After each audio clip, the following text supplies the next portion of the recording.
শিবু দাস বুলি এজন ল'ৰাক বাংলাদেশত যি প্ৰকাৰে তেওঁলোকে ফাঁচি দি পেলাই ৰাজহুৱাভাৱে তেওঁক জ্বলাই দিলে, তাতকৈ ঘৃণনীয় কামটো মই ভাবোঁ যে পৃথিৱীত আজিলৈকে মই দেখা নাছিলোঁ।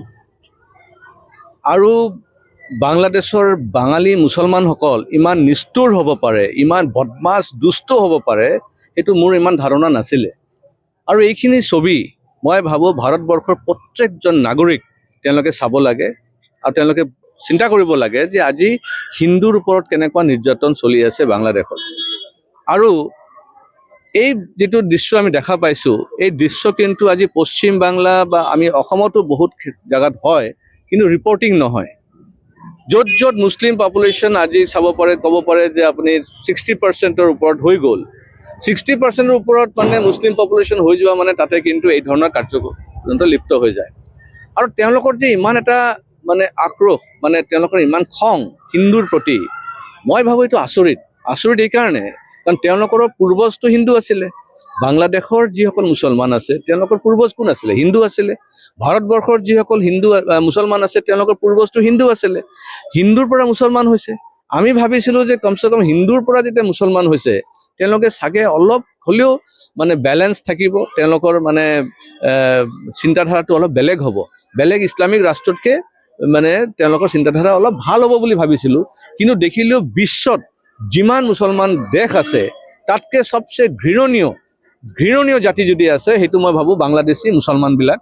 আৰু এই বাংলাদেশী মুছলমান যি প্ৰকাৰে অসমত প্ৰৱেশ কৰিছে, যি প্ৰকাৰে তেওঁলোকে ভাৰতবৰ্ষত বিভিন্ন ৰাজ্যত প্ৰৱেশ কৰিছে, আমি যদি তেওঁলোকক যদি এই ধৰণে যদি ব্যৱস্থা নলওঁ, আৰু ব্যৱস্থাটো বুজি পাইছা নাই, এনেকৈ হাত জোৰ কৰি তেওঁলোকে কেতিয়াও যাব নোৱাৰে। তেওঁলোককো আমি তেওঁলোকৰ নিচিনা হয়তো আমি কৰিব নোৱাৰিম। এই বাংলাদেশীসকলক যে ধৰি পেলাই যে গছত আমি এনেকৈ ফাঁচি দি পেলাই জ্বলাই দিব হয়তো নোৱাৰিম, কাৰণ এইটো আমাৰ যিটো সনাতনী সেইটো এই শিক্ষাটো আমাক দিয়া নাই। কিন্তু তেওঁলোকক কিন্তু উচিত ব্যৱস্থা ল'ব লাগিব, পলিটিকেলি আমি এটা ষ্টেণ্ড ল'ব লাগিব। আৰু মই আহ্বান কৰিছোঁ আমাৰ কেন্দ্ৰ চৰকাৰ তেওঁলোকে যে এটা হাৰ্ড ষ্টেণ্ড ল'ব লাগে। We have to boycott Bangladesh totally. যেতিয়ালৈকে তেওঁলোকৰ এটা ডেম'ক্ৰেটিক চৰকাৰ নহয়, আমি তেওঁলোকক বয়কট কৰিব লাগে, বেন কৰিব লাগে আৰু বৰ্ডাৰ চিল কৰিব লাগে, 100% চিল কৰিব লাগে। আৰু খালি অসম চিল কৰিলে নহ'ব, বাংলাদেশৰ লগত বৰ্ডাৰ আছে আপোনাৰ পশ্চিম বাংলা, ত্ৰিপুৰা, যিমানখিনি আমাৰ বৰ্ডাৰ আছে প্ৰায় 4,000 মানে 4,000 কিলোমিটাৰ আমাৰ বৰ্ডাৰ আছে তেওঁলোকৰ লগত। সেই টোটেল বৰ্ডাৰটো টোটেলি চিল কৰিব লাগে, শ্বুট এট চাইট হ'ব লাগে।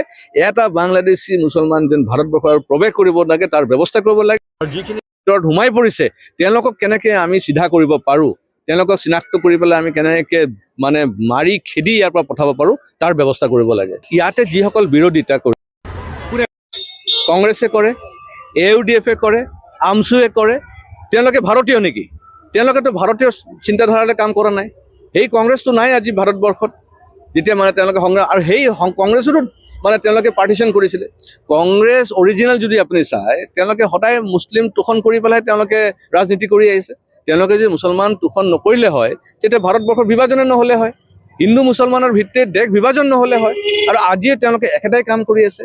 এইকাৰণে আমাৰ নিজৰ দেশৰ ভিতৰতে দেখোন গদ্দাৰ আছে।